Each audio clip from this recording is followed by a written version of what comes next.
Well, hello everyone. Good morning, good afternoon, good evening, good day. Hope you are all having an amazing day today. This is a bit of a tight squeeze I've got myself into here. Today, we are looking, if I can finally get out of this building. Where the hell am I going? Here we go. Okay, it's this. I couldn't wait any longer. This is the law-friendly version of the Reliant Robin. Finally, we get this thing inside of GTA. The classic three-wheeler car. You guys all know it. Anyone who's seen Top Gear outside of the UK will have probably been introduced to this car from Jeremy Clarkson's antics. And yes, as you go down the road, it just drives like this. It just wants to lean and topple over at any opportunity. Well, actually, I say topple over. It looks like it wants to topple over, but it never gets there. You can actually have quite fun dancing down the road. Here we go. Whee! Oh, look at this. It's so good. It's so good. It might spin out, though, but I've never actually managed to get it to topple over, at least from doing this. Oh, it gets so close and then nothing. Maybe if we make this faster, this might work. So let's upgrade the engine, and I mean, there's 6 upgrades, so maybe we got something here. Transmission as well, and brakes, and give ourselves a turbo. And for a little bit of fun, let's change the engine audio, because it does sound a bit drab at the minute. I'll go for my favourite, the Sultan RS. Yeah, that is that does not match. That does not fit at all. But here we go, in its full performance. Let's see, can we get this thing to topple over?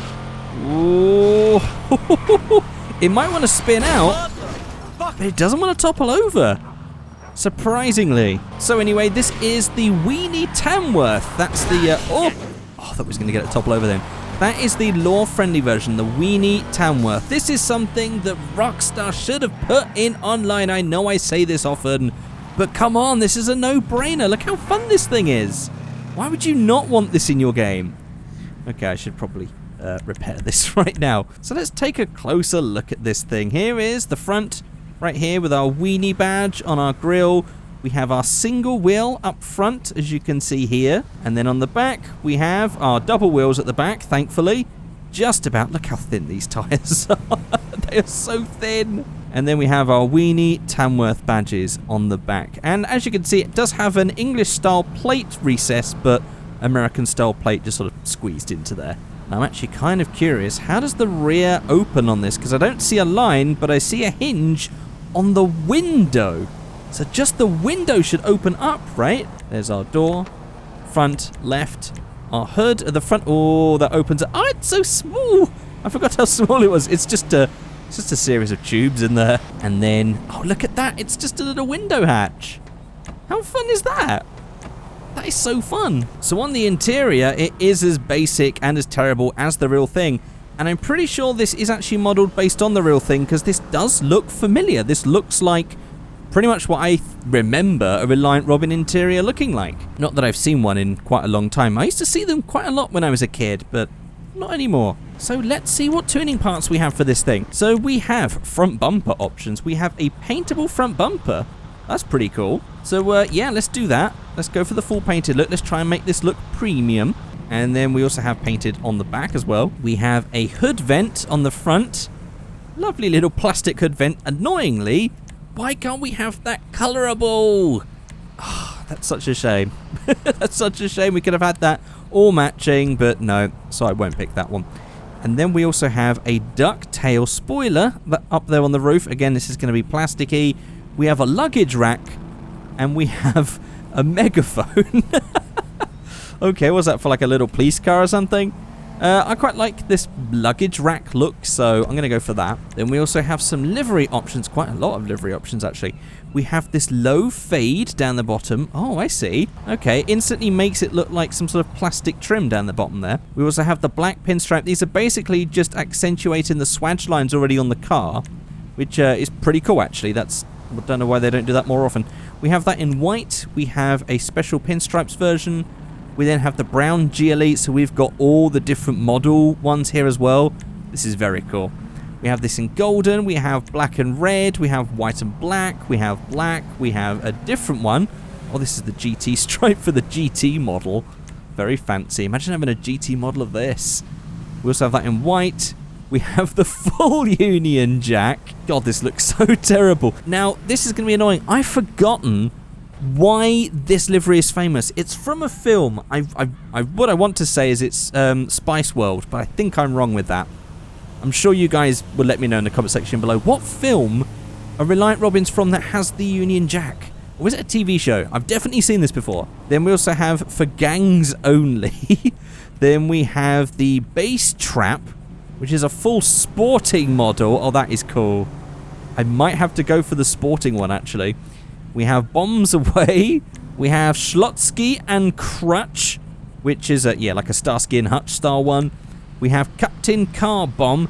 These are probably all amazing references, but this one I don't particularly get. I hope this isn't some sort of IRA reference. We also have Banger, which gives us some L plate stuff on it, and also a bunch of fade. It does look a bit rough, and annoyingly, that's over the badge, unless we can debadge it. We also have the Britain, England, with the Union flag on the top. Then we have the Aussie, Australia, and the Yank.